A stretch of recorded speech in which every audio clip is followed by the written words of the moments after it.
नोएडा शहर के 30वें स्थापना दिवस के इस अवसर पर आज के हमारे इस कार्यक्रम में पधारे हुए माननीय मुख्य अतिथिगण, पूर्व केंद्रीय मंत्री, परम आदरणीय हमारे सांसद डॉक्टर महेश शर्मा जी, हमारे सांसद राज्यसभा श्री नागर जी, हमारे यहाँ पर माननीय विधायकगण जी, हमारे नए बने हुए MLC साहब श्री चंद्र शर्मा जी, हमारे दादरी के विधायक मास्टर श्री तेजपाल नागर जी, हमारे जेवर के विधायक माननीय श्री धीरेन्द्र सिंह जी, हमारे पूर्व मंत्री मनीष पाटिल जी भी हैं, जिलाध्यक्ष भी हैं। आप सबका सबसे पहले हम स्वागत करते हैं।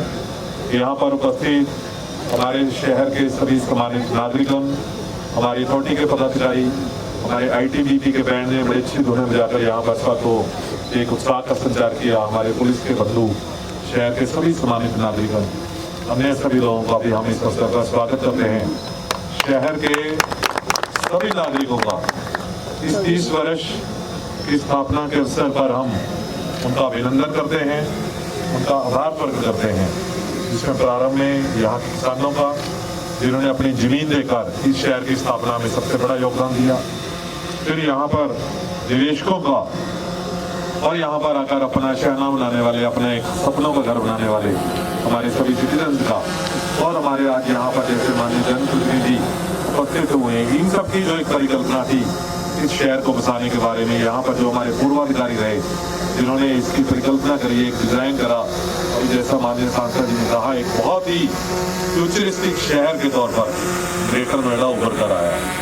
30 वर्ष पहले इसका डिजाइन एक बहुत ही सुंदर ढंग से किया गया, उसकी स्थापना बहुत ही सुंदर ढंग से की गई। जैसा हमारे पूर्व वक्ताओं ने कहा, बीच में निश्चित तौर पर कुछ कठिनाइयां आई, कुछ फाइनेंशियल स्थिति खराब हुई, जिसको अब धीरे धीरे, परंतु पिछले 3-4 वर्षों से उसको बहुत ही सही ढंग से उसको चलाकर उन सभी समस्याओं का निराकरण किया जा रहा है। यदि आप देखेंगे, सबसे पहले यहाँ की सड़कों को लेकर कि यहाँ पर मुझे ध्यान है 2 वर्ष पहले सड़कों की हालत बहुत खराब थी। हम लोगों ने इसको समझा, माननीय जनप्रतिनिधियों से सारी चर्चा हुई, उन्होंने हमें प्राथमिकता बताई कि इस क्षेत्र में ये चीजें करने की जरूरत है। फ्रैंकली कई बार आकर अपनी प्रायोरिटी चेंज करनी पड़ती है। जब मैं यहाँ ज्वाइन किया था, हम दूसरे उद्देश्य से आए थे, परंतु माननीय जनप्रतिनिधियों की फीडबैक मिली कि यहाँ पर अभी बुनियादी सुविधाओं को भी बहुत स्ट्रेंथन करने की जरूरत है। तो सड़कों में हमने कुछ चेंजेस किए। सबसे पहले जो हमारे ठेकेदारों का जो 1 वर्ष की उनकी गारंटी, जो डिफेक्ट लायबिलिटी पीरियड होता है, उसको 2 वर्ष और फिर 3 वर्ष। फिर दूसरा, पेवर सेंसर से एक डिसीजन लिया गया कि सभी सड़कें पेवर सेंसर से बनेंगी। इसमें यदि 5-10 मटीरियल परंतु ज्यादा लगता है, परंतु लाइन बढ़ती है, उसकी चलने की क्वालिटी बहुत अधिक बढ़ती है। हर की वीडियोग्राफी की जाएगी। गड्ढे भरने की समस्या पूरे शहरों में रहती है, पूरे भारतवर्ष में रहती है। उसके लिए 3 वर्ष के लिए ही एक बार एक ठेकेदार को नियुक्त किया गया। उसके लिए व्यवस्था बनाई गई कि यदि हर महीने के दूसरे शुक्र शनि इतवार को जितने भी यदि गड्ढों की सूचना आती है उसको भर देगा, ताकि कोई भी गड्ढे की लाइफ 1 महीने से ज्यादा ना हो।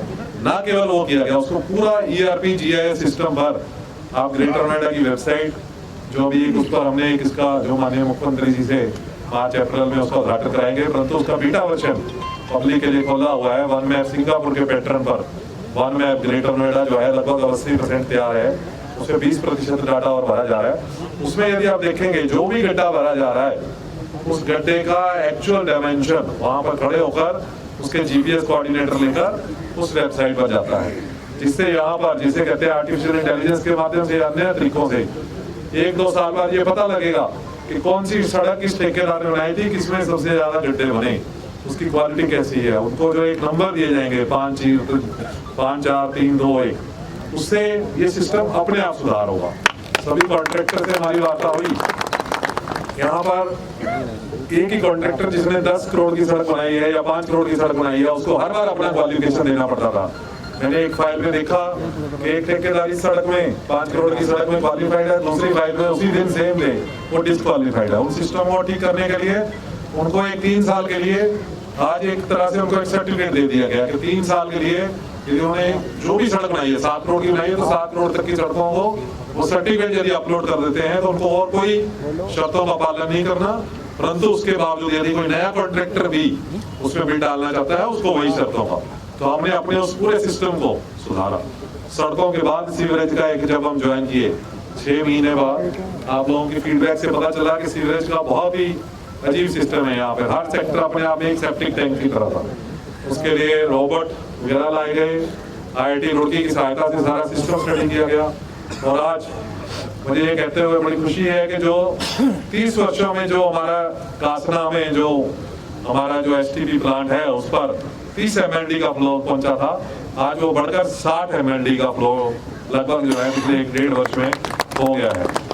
लगभग 60% ग्रेटर नोएडा की समस्या सीवरेज की अगले में कह सकता हूँ कि हमारे लोगों की मेहनत से, जो हमारा सीवरेज डिपार्टमेंट है उनकी मेहनत से अगले 25 से 50 वर्षों के लिए हल हो चुकी है। जो 40% क्षेत्र बचा है उसकी समस्या का निराकरण भी सर हम अगले 3 से 6 महीने में पूरी तरह से कर देंगे और हमेशा के लिए उस समस्या का निराकरण हो जाए। हॉर्टिकल्चर की अभी उदाहरण है कि हॉर्टिकल्चर हमारा एक ऐसा क्षेत्र हुआ जो कोविड के दौरान थोड़ा प्रभावित हुआ, उसमें हम कहीं पे मार खाए, परंतु उसके भी हमने पूरे सिस्टम को, कॉन्ट्रैक्ट्स को पूरी तरह से बदला है। पहले जो कॉन्ट्रैक्ट्स थे उनमें कहीं ना कहीं कुछ ऐसी कमियां थी कि एक कॉन्ट्रैक्टर थोड़ा सा काम करके भी सारा पैसा निकाल सकता था। अब जो कॉन्ट्रैक्ट बोल रहे हैं उसमें सही से इंसेंटिव है कि मेहनत करिए, पैसा कमाइए। यदि मेहनत नहीं करेंगे, सही काम नहीं करेंगे तो भयंकर पेनल्टियां लगेगी। हॉर्टिकल्चर का सिस्टम आपको अगले 3 महीने में पूरा शहर चमका हुआ नजर आएगा, जिसमें सभी जो एंट्रेंस या कुछ भी सड़क, बिजली में हमने 74 करोड़ का LED का सर टेंडर किया हुआ है। वो जैसे ही हमारा टेंडर पहली बार उसमें बिड्स कम आई थी, दोबारा टेंडर फ्लोट किया गया। आई थिंक इस महीने में, फरवरी के महीने में वो भी अवार्ड हो जाएगा। जो उसमें 74 करोड़ में लगभग 50 से अधिक लाइटें LED की सारी तरह से स्मार्ट लाइटिंग के तौर पर लगेंगी। कुछ उसमें भी जो शामिल नहीं है उन सबका 2 टेंडर है, ग्रेटर नोएडा वेस्ट के लिए, ग्रेटर नोएडा ईस्ट के लिए 2 टेंडर वो तैयार हो रहे हैं हमारे। वो भी फ्लोट होकर पूरा एक हर जगह पर LED से यहाँ पर रोशनी मिलेगी। उसी प्रकार सॉलिड वेस्ट मैनेजमेंट का एक जो है, माननीय मंत्री जी ने, पूर्व मंत्री जी ने अभी नोएडा के बारे में बताया। सर जो सिस्टम हमने विकसित किया है उसमें उसके जो 7-8 कंपोनेंट है, उन 7-8 कंपोनेंट की कॉम्प्रिहेंसिव प्लान पूरी तरह से तैयार है। CND वेस्ट का हमारा टेंडर खुल चुका है। आई थिंक आज वो शाम तक अवार्ड हो जाएगा। CND वेस्ट क्योंकि इतना कंस्ट्रक्शन हुआ है, उस वेस्ट से इंटरलॉकिंग टाइल्स वगैरह का निर्माण होगा।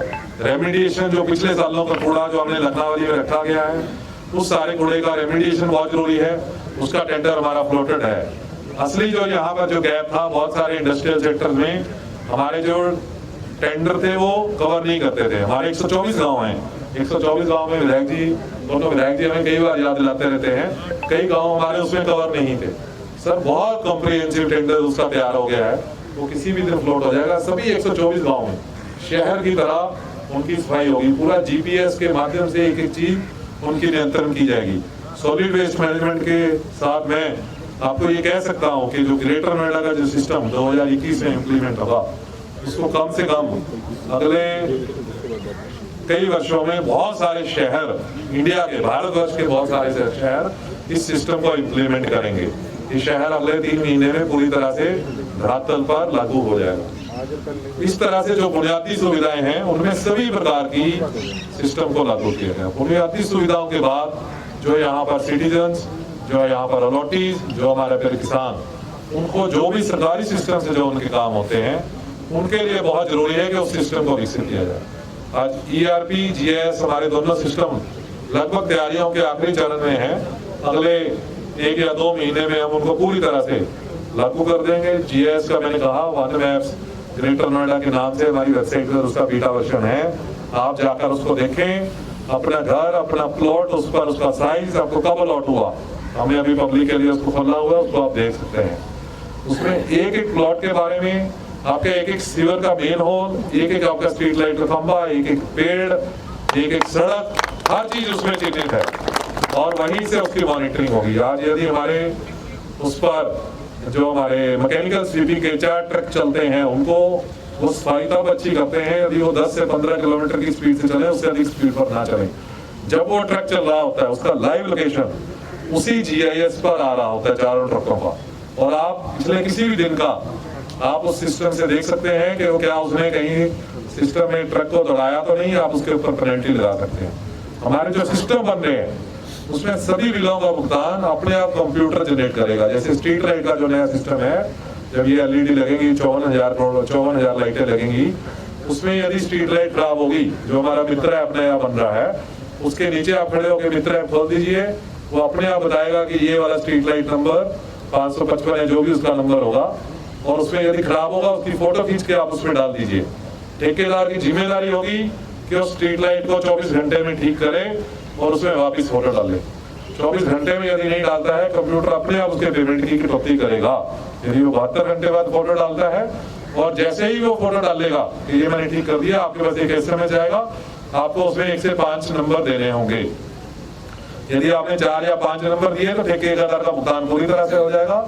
यदि आप 1, 2, 3 देते हैं तो उस ठेकेदार के बारे में मामलतदारी जाकर दोनों के बीच में जांच करके देखेगा और उसकी सुनेबल कटौती की जाएगी।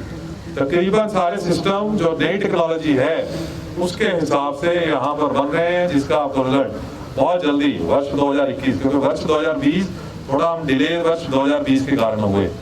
कोविड ने, जो आप सबको पता है, कोविड में एक भयंकर महामारी ने पूरी तरह से काम को अर्थव्यस्त रखा। परंतु मैं आप सबको ये भी बताना चाहूंगा, उसी बीच में हमने, क्योंकि जो उस टाइम ऑफिस में सब लोगों को, मतलब हमारे यहाँ कोविड में जब लॉकडाउन था तब ये पूरी अथॉरिटी आप सबकी सेवा के लिए काम कर रही थी।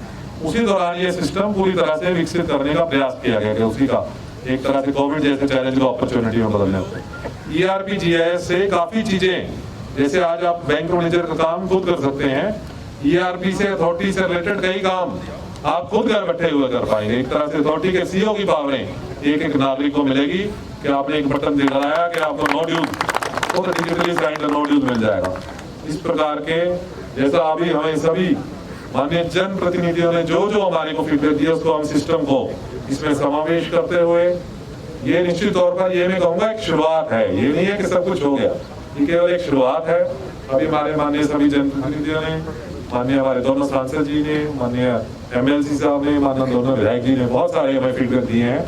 मैं आप सबको यही एश्योरेंस देना चाहूँगा कि उनको समावेश करते हुए जो चीज़ें अभी और की जानी है, हम निश्चित तौर पर उन सबको करेंगे। और जो ग्रेटर नोएडा में निवासियों ने जो एक आशय ने बताया है, क्योंकि ये एक फ्यूचरिस्टिक सिटी है, जो उन्होंने सोचा कि यहाँ पर हम ऐसा एक शहर होगा, क्योंकि इसका जो फ्यूचर है मेरे ख्याल से इंडिया के सबसे ब्राइट क्षेत्रों में है।